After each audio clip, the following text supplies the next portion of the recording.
Bomb মেরে বলল যে ইনকলাব জিন্দাবাদ, তখন সারা ভারতের লোকজন কিন্তু ইনকলাব শব্দটাকে বিপ্লবের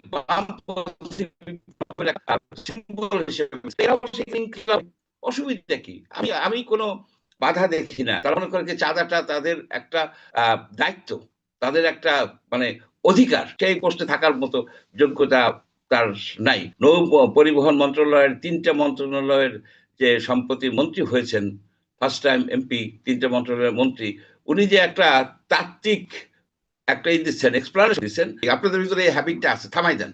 থামাই দেন কেন? আমি তো কথা বলতেছি, আপনার কথা শুনে কথা বলি নাই ভাই। 2.5টা সিট পায় তারা ইন্ডিপেন্ডেন্টলি, সেখানে তারা সিট পাইছে কত, 70-এর উপরে।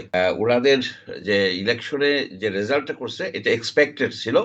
সেই বিভিন্ন বিভিন্ন সার্ভেতে তারা যেভাবে পেয়েছে সেইভাবেই তারা সেইভাবেই তাদের ভোট আসছে। আর বিএনপির ভোট আসছে আওয়ামী লীগের ভোট প্লাস তাদের যে 37% এই ধরনের। আমার এখানে একটা কথা হচ্ছে কি, দেখেন এই সার্ভে গুলিকে বিশ্বাস করা যায় না। অনলাইন সার্ভে আমি অনেকবার বলেছি, এখনো বলি, যাদের হাতে ফোন আছে কেবল তারাই এর উত্তর দেয়। আর তারপরে হয়তো সেই হইতে হবে যে বাটন ফোন আছে অনেকে, তাতে তারা পারে না। অ্যান্ড্রয়েড ফোন হবে, এবং যারা বেশি অ্যাক্টিভ থাকে। আইএরআই এর যে জরিপটা হয়েছে সেটা কিন্তু বাটন ফোনের জরিপ না, ইন্টারন্যাশনাল রিপাবলিকান ইনস্টিটিউটের জরিপ না, বাটন ফোন জরিপ। দেখেন আমি একটা রিকোয়েস্ট করি, আপনাদের ভিতরে এই হ্যাবিটটা আছে, থামাই দেন। থামাই দেন কেন? আমি তো কথা বলতেছি, আপনার কথা শুনে কথা বলি নাই ভাই। আমি বলি, তারপরে কিন্তু আপনাকে এই সাইপ্রাসের সুযোগ দেয়, আপনি রিবার্ট করেন, আই হ্যাভ নো অবজেকশন। এখানে জিনিসটা হচ্ছে যে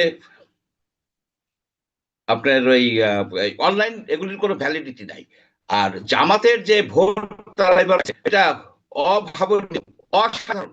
জামাত 2টা ইলেকশন করছে ইন্ডিপেন্ডেন্টলি। 1991-এর জুন মাসে যে ইলেকশন হয়েছে সেখানে তারা এককভাবে নির্বাচন করছে, আর 2008 সনে তারা এককভাবে নির্বাচন করছে। এই 2টা নির্বাচনে তারা মোট 5টা সিট পাইছে। 3টে পাইছে 96-এ, আর 2টা পাইছে 2008-এ। আর বাকি সময় যেটা পাইছে 17টা এবং 18টা, সেটা ছিল ওই বিএনপির সাথে সমন্বয় করা। এখন তাদের অ্যাভারেজ হচ্ছে আবার 2008 সালে পাইছে 4.7% ভোট, আর 96-এ পাইছে হলো আপনার 8%। আপনি এখন চিন্তা করে দেখেন যে এই 2.5টা সিট পায় তারা ইন্ডিপেন্ডেন্টলি, সেখানে তারা সিট পাইছে কত, 70-এর উপরে। 70-এর উপরে, এটা অভাবনীয় রেজাল্ট করছে। এট দ্য সেম টাইম তাদের ভোটের পার্সেন্টেজ তো অনেক বেশি হয়েছে আগের তুলনায়।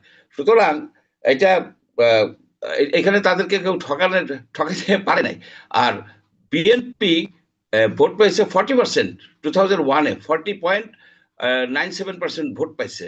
তাদের ভোটের এইটা 36 না, তাদের ভোটেরটা 40। আর 2008-এ আওয়ামী লীগ সবচেয়ে হাইয়েস্ট রেকর্ড ভোট পাইছে 40।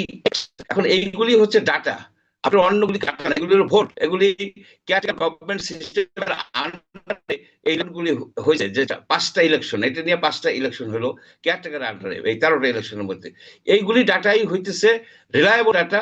অনলাইন যেগুলি আছে এগুলিকে আমি বিশ্বাস করি না, এগুলি মিলেও না। কখনো দেখা যায় 73% এই লোক পাইলো, কখনো দেখা যায় 23% পাইলো, কখনো দেখা যাচ্ছে হাইলি ভ্যারিয়েবল, এগুলি স্ট্যাটিস্টিক্যাল ভ্যালিডিটিও নাই। স্ট্যাটিস্টিক্যাল ভ্যালিডিটি নাই, এদের কোনো স্ট্যান্ডার্ড এরর নাই, এদের কোনো রেঞ্জ নাই। এনিওয়ে, আমি এইটা এই পয়েন্টটা আমরা বললাম আমার এই ইলেকশনের রেজাল্ট সম্বন্ধে। আর আর হচ্ছে যে ভাষা, আপনি দেখেন যে এইখানে এক এক ধরনের স্লোগান এক এক দলে দেয়। যেমন আপনার এগুলি কিন্তু ধারাবাহিকতা আসে। যেমন বঙ্গবন্ধু শব্দটা ইনভেনশন না, চিত্তরঞ্জনকে বলা হয়তো দেশবন্ধু, সেই দেশবন্ধুর ধারাবাহিকতায় কিন্তু বঙ্গবন্ধু বলা হয়েছে। আপনার জয় বাংলা আসছে, জয় হিন্দ বলা হয়তো জয় হিন্দের ধারাবাহিকতায় আসছে। ইনকিলাব যেটা সাম্প্রতিক সময় যারা বলতেছে, ইনকিলাব আগে তো বলতো না। ইনকিলাব একটা ভারতীয়, তাদের যে বিপ্লবের একটা আপনার এই ভগৎ সিং আর বটকেশ্বর, এরা যখন ভারতীয় পার্লামেন্টে বম মেরে বলল যে ইনকিলাব জিন্দাবাদ, তখন সারা ভারতের লোকজন কিন্তু ইনকলাব শব্দটাকে বিপ্লবের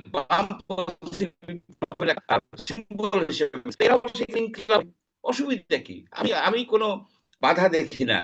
কে কোন শব্দ ব্যবহার করবে করবে, এটা আমি কোনো ইনকলাব বলতে পারে, জুলুম করেন আমার উপর, আপনি জুলুম করতেছেন, এই কথা তো অনেকেই বলে।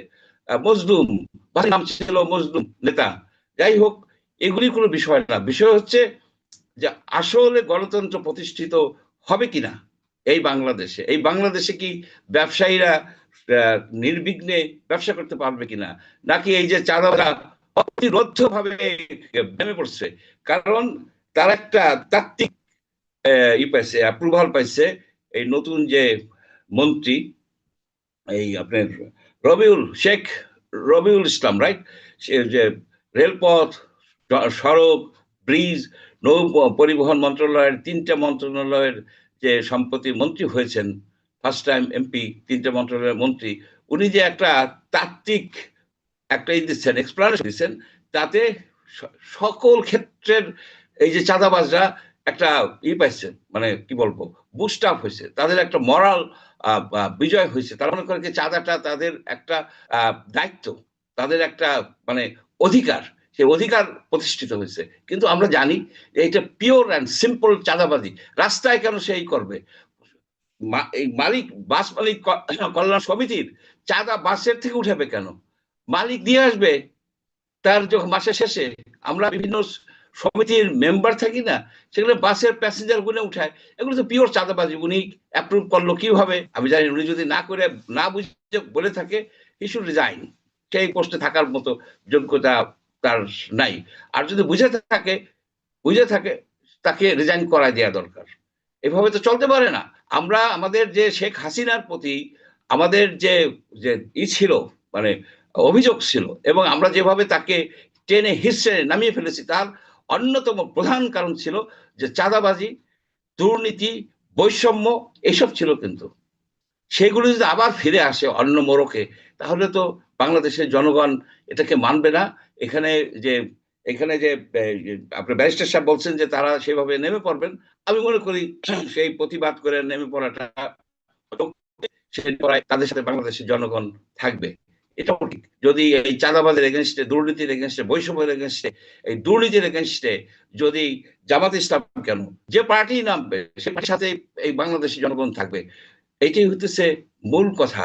আসল কথা হচ্ছে আমাদেরকে এগিয়ে যেতে হবে, একটা দুর্নীতিমুক্ত সমাজ করতে হবে, রাষ্ট্র করতে হবে, সরকার করতে হবে, ব্যবসা পরিবেশটাকে নিয়ে আসতে হবে যেখানে যেন নির্বিঘ্নে ব্যবসা করতে পারে। আপনি দেখুন যে এখানে এই আমাদের ভোক্তা অধিদপ্তরের কয়েকজন ম্যাজিস্ট্রেট আছেন, তাদেরকে আমি ধন্যবাদ দেই। তারা অনেক প্রতিকূল অবস্থায় তারা যেভাবে কাজ করে যাচ্ছেন, কিন্তু সম্প্রতি তাদের কাজ তো বন্ধ হয়ে গেছে বলতে গেলে। এখানে যে বাজার সিন্ডিকেট ম্যাজিস্ট্রেট মন্ডল সাহেবকে যেভাবে হেরেস্টা করলো এবং তার বিরুদ্ধে কোনো কেস করা গেল না, মামলা, সেইখানে কি হলো যে কমিশনার সাহেব, পুলিশের কমিশনার সাহেব বলতেছেন যে দুইজনে মিলে সরি বললেই তো হয়।